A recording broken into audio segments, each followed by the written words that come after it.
love one another as I have loved you. Hallelujah. Hallelujah.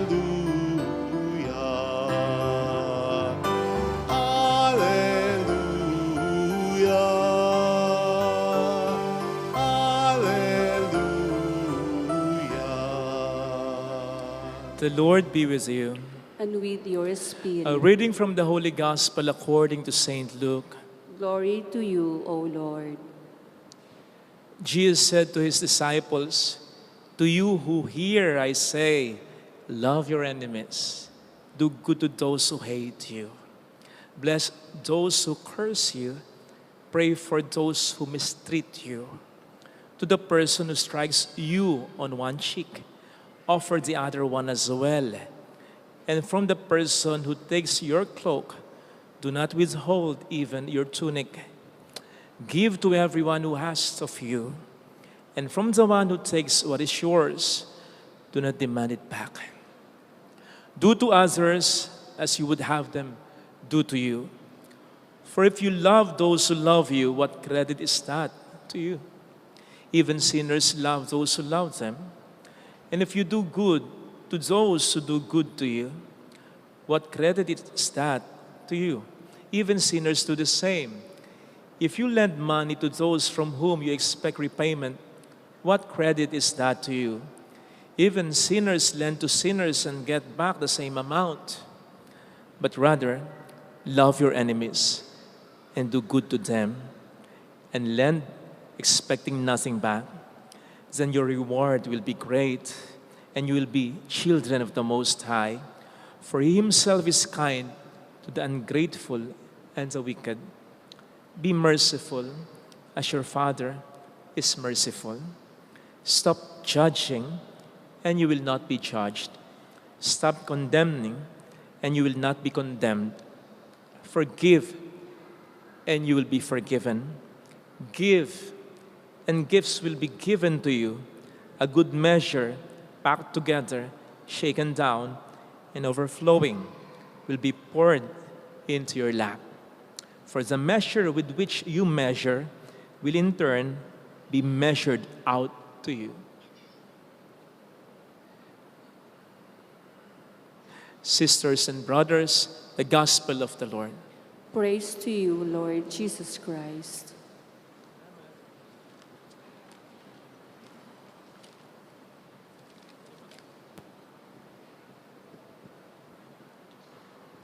Welcome po sa Our Lady of Lazaret Quasay Parish, kung saan ayos lang umiyak at samahan tayo ng mahal na ina sa pag-iyak at sa pagdarasal upang maging maayos ang lahat. Alam nating may kanya-kanyang pagkakakilanlan ng maraming tao. Yun bang parang trademark ng isang kumpanya o produkto? Yun bang kapag nakita mo pa lang sa isang tao, narinig mo pa lang sa isang tao, alam mo na kung saang grupo nabibilang ito? Halimbawa, sa tabas pa lang ng habit o abito, sa kulay pa lang ng habit o abito ng isang relihiyoso, magkaka-idea ka na, Dominican ito, Franciscan ito, monghe ito. Sa uniforme pa lang ng isang bata, malalaman mo na, sa Lazaret nag-aaral yan. Sa Margaret nag-aaral yan. Sa uniform pa lang ng nagtatrabaho, alam mo na pulis, doktor, nurse. Minsan kahit sa paraan pa lang ng pagsasalita, ay Tagalog, Bulakenyo, may puntaw. Alam po ba ninyo na kahit tayong mga Kristiyano ay may pagkakakilanlan din para kay Kristo? Sa palagay nyo, na kapag nakita sa atin, sabihin, Kristiyano. Bible? Kasi may mga gumagamit ng Biblia. Hindi naman naniniwalang Diyos si Kristo. So, hindi Kristiyano. Krus? Pwede. Pero mayroong nagsusuot ng krus, nang hindi naman sumusunod kay Jesus. Pang-forma lang kumbaga. Yung binyag natin, bakit? Lahat ba tayo? Pag umaalis ng bahay, dala-dala ang ating baptismal certificate? So ano ang pagkakakilanlan natin para kay Kristo? Balikan natin yung sinabi niya mismo sa kanyang mga disipulo pagkatapos niyang hugasan ng mga paa nito sa John 13:35. Kung magmamahalan kayo, malalaman, makikilala ng lahat na kayo mga alagad ko. Yun! Actually, yun ang naisip ni Tertullian. Nung mga unang panahon pa na sinasabi ng mga pagano tungkol sa mga Kristiyano. By the way, si Tertullian, before ay isang pagano, bago na-convert sa isang Kristiyano. Ano ang sinasabi daw ng mga pagano patungkol sa mga Kristiyano? Noong mga unang panahon, look how they love one another. Because pagans hate one another. Look how they are ready to die for each other. Because pagans are readier to kill each other. So nakita niyo ang marka noon ng mga Kristiyano, love, pagmamahal. Pero siguro pwede niyong isipin, Father, kahit naman hindi Kristiyano nagmamahal, di ba? Oo nga. In fact, kahit nga mga masamang tao, kung minsan, kaya nga meron tayong tinatawag na bawal na pagmamahal. Yung hindi pwede, yung hindi tama, yung hindi kayo para sa isa't isa, pinipilit nyo pa. Hindi yan trademark ng Kristiyano. So ano? Basta nagmamahalan lang, okay na ito? Trademark na ito? Teka muna. Manapabalikan natin. Yung sinabi ni Kristo sa kanyang mga disipulo, saan? John 13:35. Sa pagmamahalan ninyo, makikilala ng lahat na kayong mga alagad ko. Sapagkat before that, verse 34, sabi ni Jesus, magmahal kayo katulad ng pagmamahal ko sa inyo. Ayun! Yun ang qualification. Ang trademark natin kapag tayo nagmamahal tulad ng Panginoon. By the way, ganun yung mga unang Kristiyano na nakita ni Tertullian. Kahit pinapatay na, nagmamahal pa rin katulad ni Kristo. Dito may papasok yung sinasabi ni Kristo sa ating Ebanghelyo. Mahalin natin kahit ang kaaway natin. Dahil ganon ang Diyos. Matthew 5. Ang sabi doon ay, ang Diyos ay pinasisikat ang araw both sa mabubuti at masasama. Ang Diyos ay pinapapatakang ulan both sa matutuwid at hindi matuwid. Dapat ganun din tayo. Okay? Hindi masyado sa palagay ko na ina-expect ng Panginoon na yung love na maramdaman natin sa mga kaaway natin ay yung love ding nararamdaman natin sa mga close sa atin. Mahirap yun. Mahirap yun. So, at least, ina-expect dito ng Panginoon, batay sa ating gospel reading, ay yung love na gumagawa ng mabuti sa nagkasala sa atin kahit masama ang loob natin. Kaya nga ang sabi, pagdasal mo pa rin kahit masama ang loob mo. Kahit kaaway mo, gawan mo pa rin ng mabubuti. Iyan po ang nakita natin na ginawa ni David kay Saul sa ating unang pagbasa. For your information, ilang beses nang pinagtangkaan ni Saul ang buhay ni David. May isang instance, sinibat niya si David, hindi lang tinamaan. Totoo. Gayong si David ay wala naman sa kanyang ginagawang kahit anong kasalanan. Puro pa, and I mean, marami pang kabutihan. Sige nga. Kaya naniniwala ako, masama din kahit papaano ang loob ni David kay Saul. Pero sa kabila nito, hindi niya ginawan ng masama si Saul. Naghangad pa rin siya ng mabuti para kay Saul. Nirespeto pa rin niya si Saul. Ganun sana. Hindi yung kababatikos lang, batikos pa lang kasabihan mo na, kayong mga nambabatikos, mamatay kayong lahat. Sige, boto niyo yan. Father naman kasi, ang hirap eh. Piruin mo, hindi na ako gagante. Gagawan ko pa siya ng mabuti. Ano siya, sinuswerte? Ops. Tandaan natin, kapag nag-uutos sa atin ang Panginoon natin, yun ay yung unang-una para sa kapakanan natin. Kasi isipin po ninyo, kahit gawa natin ng mabuti, yung nang-away sa atin, yung gumagawa ng masama sa atin, ano magiging epekto sa kanya? Sige nga, magbabago ba siya? Sana. Pero kung hindi, wala kang magagawa. Pero ginawan mo ng mabuti. Yun ang nangyari kay Saul. Sa kabila ng ginawa sa kanya ni David, pinapatawad siya ni David, nirerespeto pa rin siya ni David, hindi nagbago si Saul. So nakita niyo na? Kaya ang pagpapatawad, walang kasiguraduhan na para sa pinapatawad, pero sigurado para sa nagpapatawad. Kasi kapag tayo nagpapatawad, ibang klase ang nangyayari. Lumalaki ang ating mga muscles ay spiritual muscles.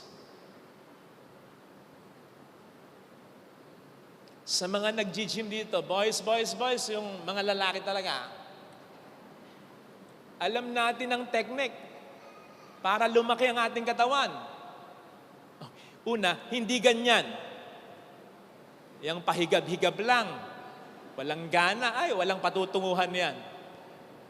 Lalaki ang tiyan yan. Mas malakas pang kumain yan pagkatapos mag-gym yan eh.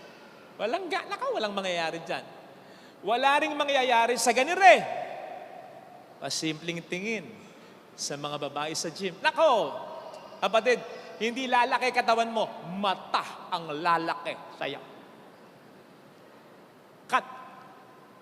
Seriously, lumalaki ang katawan ng isang bodybuilder kapag nagbubuhat ng bigas. Kaya nga may spatter eh. Kaya may spatter, nakita. Yung habang nagbubuhat ka, nandun sa ibabaw mo, yung pawis niya, napupunta na sa'yo. Pero kinakailangan mong buhatin yon. Kahit to the extent na hindi mo na mabuhat, kasi siya na magbubuhat. Okay? Pero kailangan yon para mapunit yung muscle, para mag-recuperate, at para lumaki yung muscle. Yun! Kailangan mo. Kapag puro magaan ang binubuhat mo, hindi lalaki muscle. Hindi lalaki. Hindi nyo ba napansin yung sinasabi sa ating gospel reading? Kung sinampal ka sa isang pisngi, ibigay mo yung isang pisngi. Ay, naku! Kung may kinuha sa yung baro, ibigay mo pati balabal mo. Nakita nyo na? Ang sinasabi dito, kung baga sa nag-gym, dagdagan mo yung bigat ng binubuhat mo para lumaki ang spiritual muscles mo. Yung spiritual muscles natin, ito yung inaasahan natin sa mga matinding pagsubok sa buhay natin. Kung paano tayo tunay na nagiging matatag.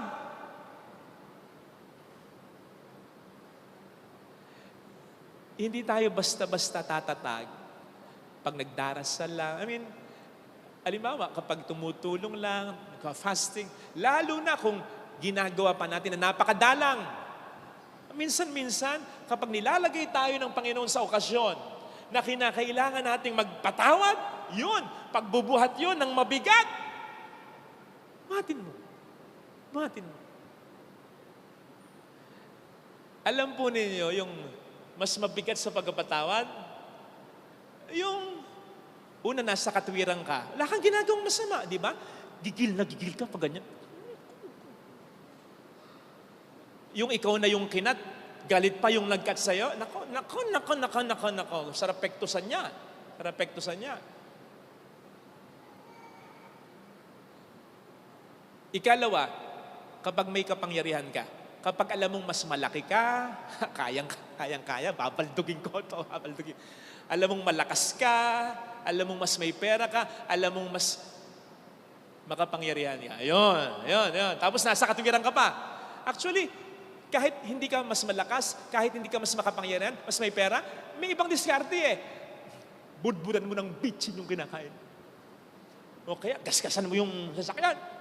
Makakadiskarte ka eh. Yun ang mabigat sa pagpapatawad. Una, may katwiran ka. Wala kang ginagawang mali. Pangalawa, kayang-kaya mong gumante. Dako. Yun. Doon, mas nagiging mabigat ang pagpapatawad. Pero buhatin mo kapatid, good things will happen to you. Nakita mo yung sabi sa ating ikalawang pagbasa? Ang sabi doon ay, kung i-connecta natin sa pagpapatawad, tayo'y hindi lang nag-ooperate bilang mga tao sa lupang ito, kundi nagagaya tayo sa galing sa langit kay Kristo. Ang gumagana hindi lang ang ating pagiging tao pag nagpapatawad tayo. Kaya nga, totoo yung sinasabi natin, tao lang ako. Hindi ko kaya. Tama yan. Pero kaya pag nagpapatawad tayo, ang pinapagana natin, ang gumagana sa atin, nagtatransform tayo, hindi parang super saiyan, nagtatransform tayo bilang anak ng Diyos. Yun ang sabi sa Ebanghelyo, di ba? Kapag nagpapatawad kayo, kayo nagiging tunay na anak ng Diyos. Si David, ganyan. May case siya na gumanti. Nakita niyo yung eksena sa ating unang pagbasa? Before that, may case siya. Kasi wala siyang ginagawang masama. Puro kabutihan yung ginagawa niya. Kinaiinggitan lang siya ni Saul. Yun lang yun. At kaya niyang patayin si Saul. Kahit wala pa siyang kasama. Remember, pinatay niya si Goliath ng mag-isa. And at this moment, ang simpatsya ng tao, kahit ng Diyos, nasa kanya na. Isipin mo yun. Lahat ng pabor nasa iyo. Pero, hindi niya ginintihan. No wonder ang sabi ng Diyos patungkol kay David, a man, or as a man, patterned after my own heart. Kapatid, kapag tayo nagpapatawad, lumalaki ang ating spiritual muscles. Tayo nagiging tunay mga anak ng Diyos. At kapag anak ka ng Diyos, bahala sa iyo ang Diyos. Bahala sa iyo ang Diyos.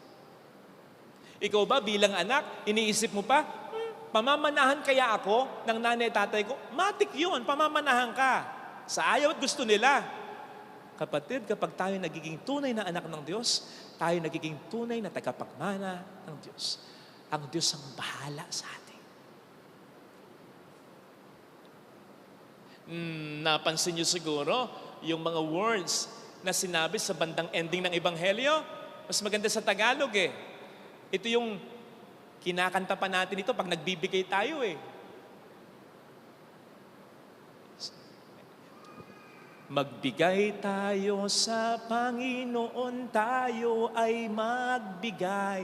Babalik, siksik, liglig at umaapaw. Yun. Doon kinuha yun. Ngayon ito, hindi nyo ba napansin, ang konteksto, hindi yun naman pagbibigay ng pera eh.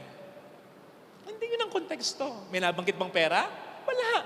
Ano binabanggit pa ulit-ulit? Pagpapatawad. Kaya hindi ito sa konteksto ng pera. Yung babalik. Kasi kung sa konteksto ito ng pera, di lahat kayo lagi nagbibigay. Palakihan pa ng bigay. Kasi babalik eh. Saksak. Yung iba nga sa inyo, hindi na naulit nagbigay ha. Hindi naman bumalik eh. Hindi sa konteksto ng pera eh. Saan konteksto? Pagpapatawad. Pero ang babalik, hindi lang pera, kundi pagpapatawad din, maraming biyaya, hindi lang pera. Kasi ikaw ay nagiging tunay na anak ng Diyos. Naikwento ko ito, siguro weekday. Kaya ulitin ko linggo para mas maraming makarinig sa'yo. Kasi saktong-sakto, ngayon ko lang naisip eh. Alam niyo ako, hindi ako nananalo sa raffle. Hindi talaga. Buong buhay ko, wala ako napanalo ng raffle. Malas na malas ako niya. Nakaw, nabubuisit ako pag may raffle. Nainggit lang ako. Never never.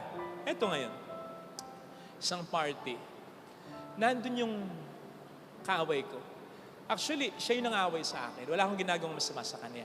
Wala akong ginagawang masama. Wala talaga. Never. Wala akong ginagawang masama. Okay? Tindi nung ginawa niya sa akin.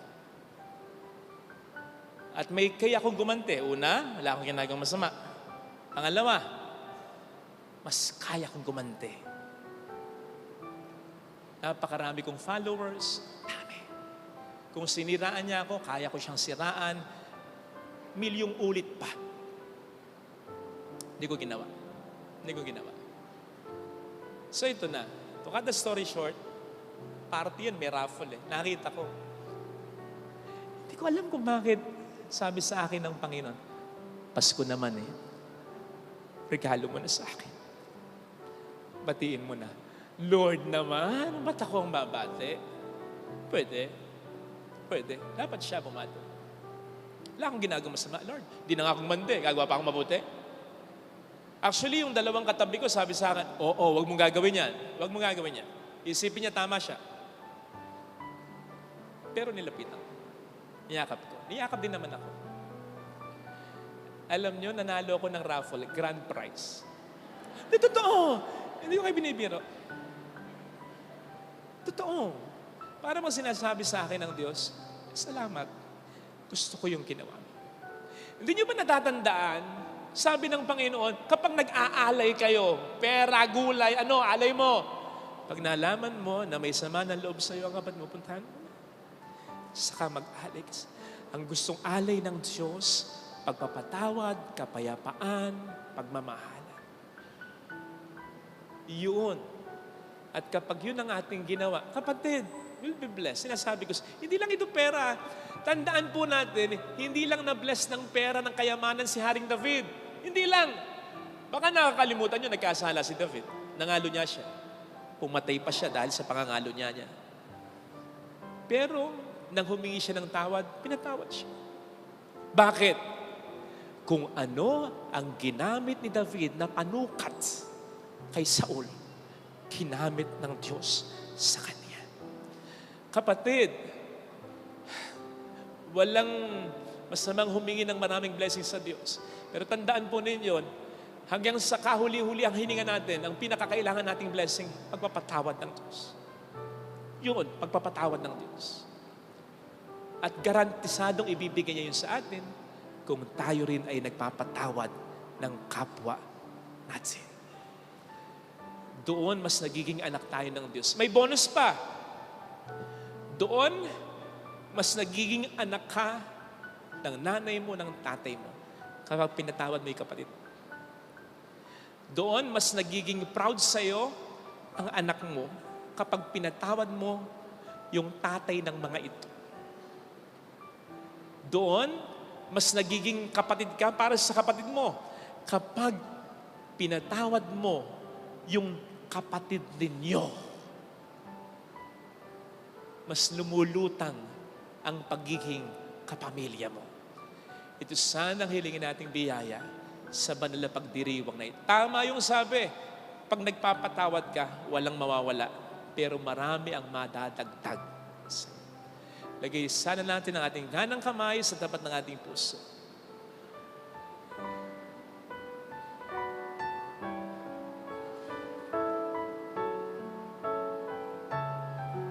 Awitin natin. Alam kong may magagawa ang Diyos.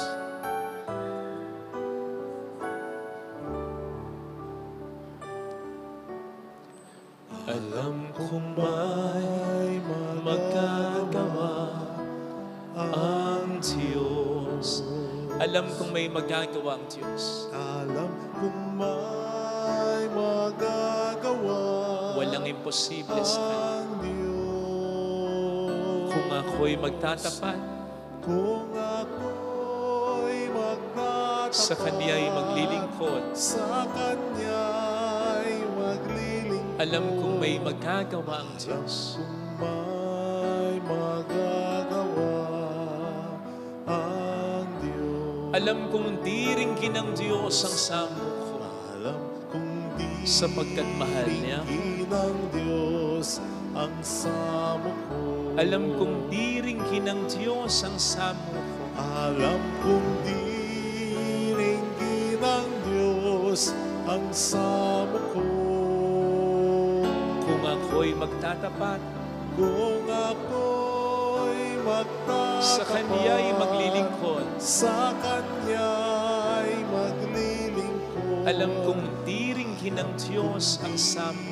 ringgin ng Diyos Bigit natin ang ating mga mata. Panginoon, hawak ko po ang tapat ng puso ko. Ang puso kong nagtatampo, nagagalit, nainis. Sa isang tao na hindi ko inaasahan yung ginawa sa akin. Sa isang tao na hindi ko alam kung iniinda pa rin yung ginawa niya sa akin. Baka nga hindi na niya ako inaalala. Baka nga wala na siya. Para sa kanya, wala na akong halaga. Kaya Panginoon, sinisimulan ko ang pagpapalaya. Hindi sa Kanya, kundi sa akin. Gusto ko nang lumaya sa tampo ko, sa galit ko. Ikaw nang bahala sa Kanya. Pinagdarasal ko rin siya, Panginoon, na sana'y makita niya ang pagkakamali niya. Pero kung hindi man, tulungan mo akong makapagpatawad na. Alleluia! Alleluia! Purihin ng Diyos. Alleluia! Pasalamatan siya. Siya ay muling babalik sa atin. Hindi niya tayo iiwan. Hindi niya tayo pababayaan. Paniwalaan natin yan. Alleluia! Purihin ng Diyos. Alleluia! Sa takdang panahon, babalik ang Panginoon upang tayo ay kunin. Tapat siya sa kaniyang mga pangako sa atin. Sabihin mo sa sarili mo, mayroong magandang mangyayari sa iyo. Mayroong Magandang mangyayari kung lalapit ka kay Jesus. Kung magpapatawad ka tulad ni Jesus. Mayroong magandang mangyayari sa iyo. Sige, parusahan kung kailangan parusahan. Tikisin kung kailangan tikisin. Pero alisin mo ang galit sa puso mo. Magpatawad ka na. Lalo na kung matagal na. Papuri sa Ama, glory to the Father, and to the Son, and to the Holy Spirit. As it was in the beginning, is now, and ever shall be, world without end. Amen.